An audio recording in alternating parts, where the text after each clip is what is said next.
Burmese schools. They want to secure this because they're rocking the Brody with the Angela. And I'm actually thinking, like, what should be the good vehicle for the Angela? Obviously, you want to do it with the Gwyn, but at the same time, the Gwyn is more of a very committal, or it's like a kiting kind of hero where you commit your ultimate to get out. You don't really necessarily stay in front. So maybe it's the Brody that should be the vehicle now for Burmese Ghouls, because at least you maximize the effect of the Angela on this Brody. I mean, from the way that I see it, ooh, early flicker Wow. coming out from Blink X just for Litho Wanderer. It's not going to be a big deal for now. He's not going to reach level 4 in time for the upcoming turtle, but at the very least, we know where Burmese Ghouls are going to be leaning towards on the map. Something is bothering me. The fact that AP BREN are investing in Wilderness Blessing, they're going to have so much faster rotations, and that's going to exacerbate the fact that they have so much range. That's going to be another problem that the Burmese Ghouls have to deal with. I mean, it's one of those situations. We even saw this during the wildcards that a majority of teams towards the last few days started switching over to Wilderness for a Blessing because it just shows how important it is to win out these neutral fights. Oh, wow. Nico can't even catch a break. Ogwin and Kyle steal away his small camp. Okay. Now, this means that AP BREN are in a very comfortable spot, because I think that they have the better late game. They have the Varia as well as the Pod, very strong in the latter portions of the game. And the fact that they are not getting invaded by Burmese Ghouls, especially this Nolan, I think this is a good sign. But obviously, everything will change come the first turtle fight. And then we cut to Flapteezy, who has to deal with this Uranus, and all he's thinking of is just like, get me out of this lane, please. Let me team fight. Phew, come on over. They do set up for the first turtle. It's Nico first to the scene, pulling it over to their side. Turtle less than half health here. Carbon drawing a line between them and AP BREN. Here we go. Kyle Teasy comes in with the steal. And now Carbon gets Lina in him. Heartguard committed in already, putting staff at the Ionic Edge. Blink X getting put into position with the final slash. Burmese Ghouls call out back. Ooh, rather interesting. I mean, I wouldn't have expected. I mean, for the side of Burmese Ghouls, you're expecting the traditional, oh, I'm just going to look for someone to hard guard. We're going to go in, we're going to look for a pick, and then we're going to get back out of there. But I think Burmese Ghouls played that very, very well. The TZ's down bottom. All right, Carbon's not going anywhere. I'm actually very surprised about AP BREN. I think I will review their early game rotations, because my oh my, how did Kyle TC get level 5, almost level 6 before the turtle happened? 2 minutes to 13, he's already he's just a quarter of XP away from getting into level 6. That's crazy. That's why they were able to steal it, because they have the superior levels and the retribution. I mean, let's not forget that when you are playing Nolan, your clear speed is rather fast. True. Like, have you ever seen Novarius just get frustrated? They know when they expect purple buff timings to die, and then Nolan's like walking through the mid lane. He's like, "What are you looking at? What are you shooting at?" I'm done. I'm gone. It's over. I'm over here now. Right? You could have sworn he's a time traveler. Exactly. Oh, wait, he wow, is. Hunter's Strike already completed. Man, I wonder when, I think, especially with the trajectory that you're seeing from Kaltizi, the way that he's farming 2.4k at 3 minutes, this is Oppenheimer levels of explosions as we're going to see later on. That's historic. It is historic. But I think more importantly, wow, actually Flap having a considerable EXP lead against Carbon so far, despite getting proxied, despite having to join the fight a little bit later. Yep. And I think that was the one bastion that Burmese Ghouls can have, that little sanctuary that, hey, at least Carbon's winning his lane. And now they're switching it over. I think they need a little bit more XP on Lina. Where can they actually go with this? Especially since Kyle, he's not letting Nico have a good time. Whoa! Comes in with the Requiem. Did Kyle TT steal? Oh, he did! He did. Nico hesitated on the retry. But this means that he has the retribution for the turtle. That's so. right, coming in. This is about to blow up. Lord here, approaching half health. In comes Flapteezy. Stitch coming in from the side, dealing damage. Nico holding his retry strong, and they go get it. That's one turtle apiece for both BG and AP BREN. I love the decision making coming in from the side of AP BREN. They understood the assignment. They recognized the situation wasn't their favor. Whoa! And Lina is going to be first blood for the side of AP BREN. That was quick. That was the one thing that you gotta do, hide the Angela from the Nolan. Yeah. And Kyle found him. I mean, we're talking about hustle. This man doesn't stop making good decisions. Yeah. They pushed out. The mid lane is already chunked down to 10%. He even gets first blood down on that bottom side. He is active. Yeah, like you see Ogwin already positioning himself to defend Super Marco.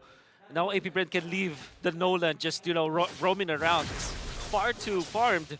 Even when he didn't get the second turtle, because of the amount of farm and the first blood that he was able to get and the number of creeps, jungle creeps that he was able to take away from Nico, look at him. He is level 10 compared to a level 8 Guinevere. He's always doing something, Yep. and he knows that this is the right thing to do against Burmese Ghouls, who are an initiative-based team. They want to be able to do the thing one after the other, 1, 2, 3, 1, 2, 3. It's up to their timing, but right now, it's Burmese Ghouls who's following AP BREN's flow. I would have considered that maybe the Burmese Ghouls were going to start getting some momentum during the mid-game, but right now, just the raw smothering coming out from Kyle TZ alone, and the supplement of these fast rotations, making it really tough for Burmese Ghouls to find holes. And Guinevere is a jungler that you can count as a utility, but it still is purple buff dependent. So it's a very unique situation. Yeah, surely Guinevere is a pretty strong jungler now, but she's both farm dependent as well as utility, which is usually you can see only one or the other. But because of the fact that all of the purple buffs were taken away from him, Nico is going to have a very bad time in the mid game. Speaking of which, I mean, we're looking at mid lane Carbon. Might just get caught out here. Coming in, the conceal committed, final slash. Carbon gets a heart guard in him. Lina to the rescue. This Uranus ain't going anywhere. Blink holding this pixel brush, spotted by the actual echoes. Turtle getting beaten down. Burmese Ghouls pushing forward. Flap Easy from the back looking for an angle. Nico wants to get it. Retribution is good. Nico scores it, and down goes Lina. That's a blazing duet considerably, dealing a lot of damage early on. Blink goes down. Ogwin gets the kill. Ogwin still staying in the vicinity. Carbon goes 3-0. AP BREN 3K ahead. Man, that was such a clean fight coming in from AP BREN. I mean, at the end of the day, Burmese Ghouls got the neutral objective, but at what cost?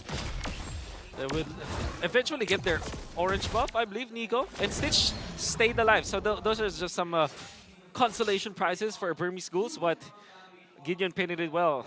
It was a perfect team fight coming up from AP BREN. They abused the fact that Burmese Ghouls needs to get in and get out. It's like a kiting kind of a team fight formation for Burmese Ghouls, and we are going to see it through the replay. A little bit of a clash happening down. We'll see later. Look at that beautiful retribution, but after the initiation coming out from Nico, there's no follow-up because Stitch was zoned out by two members of AP BREN. Yeah, surely the Brody didn't die, but he didn't fulfill his job, He didn't basically. get to do the thing. Which you need to do it as the Brody in the early game. Oh, it's tough. Coming okay. in. Got the stacks in. Not going to commit everything.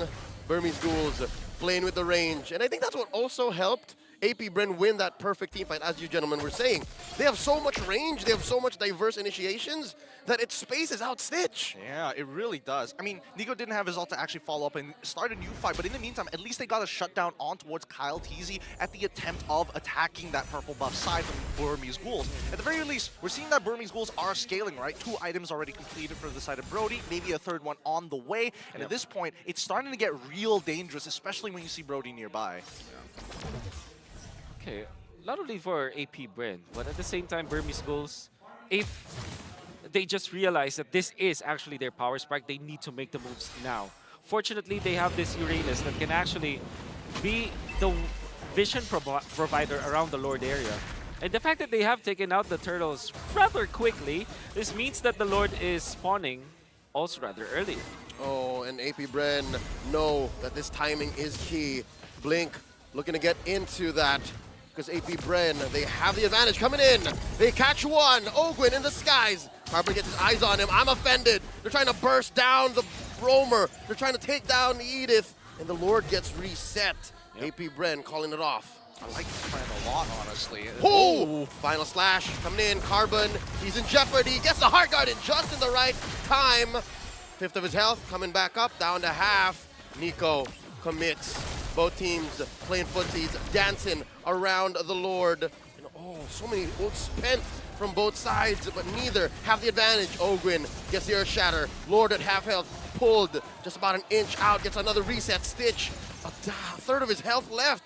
Not a good fight. Wow, the first reset was great from AP BREN. I think it was very smart. The second reset is weird, but now Burmese Ghouls, oh, they reset because they know that their lanes are in their favor. I mean, they found it. It might even get a pick. Blink, oh, gets spotted, gets bursted down. Super Marco gets the kill, and they're still going. Carbon keeping up, playing Footsies with 3. In goes the old count. Easy gets the Lord. This should be a retreat from the Burmese Ghouls, and they get sent down into the ground, but not for long because Carbon's still alive. Oh, gets taken down. Stitch as well in the back line.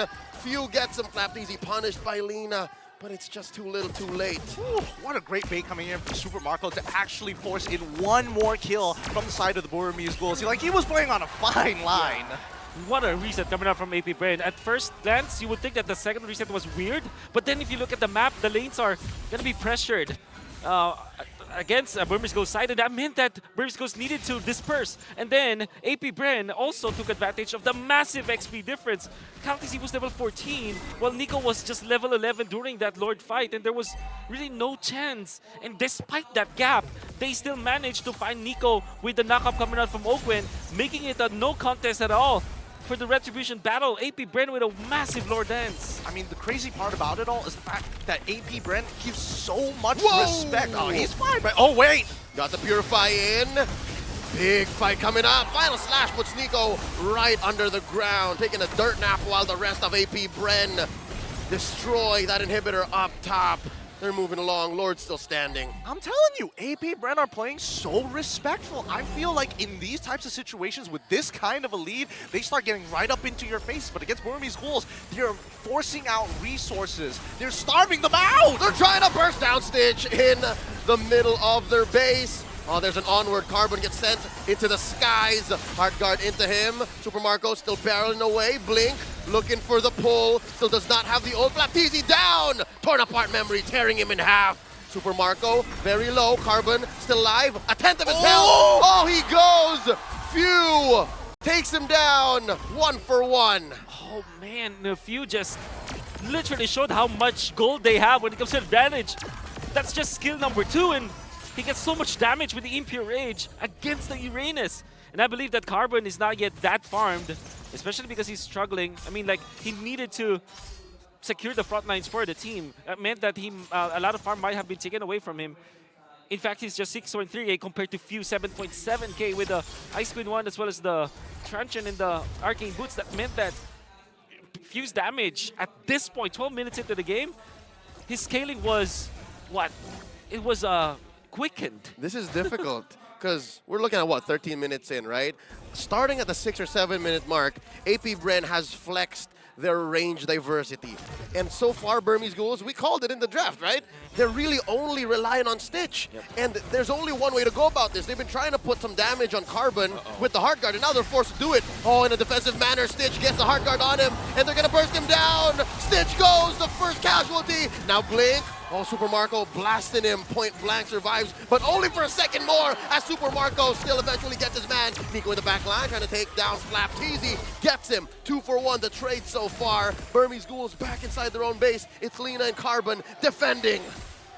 I mean, when does this team stop, right? Carbon, he's gone. There's nothing he can do about this. They're looking for the end. Oh no, the base is up next. That's a double kill for Marco. AP BREN welcome the Burmese Ghouls with a victory. Game 1. Woo, what a game secure coming in from the side of AP BREN. Like, initially it was a back and forth, and then all of a sudden, you feel the growing snowball. You feel the way that they are just smothering you each and every attempt that you make.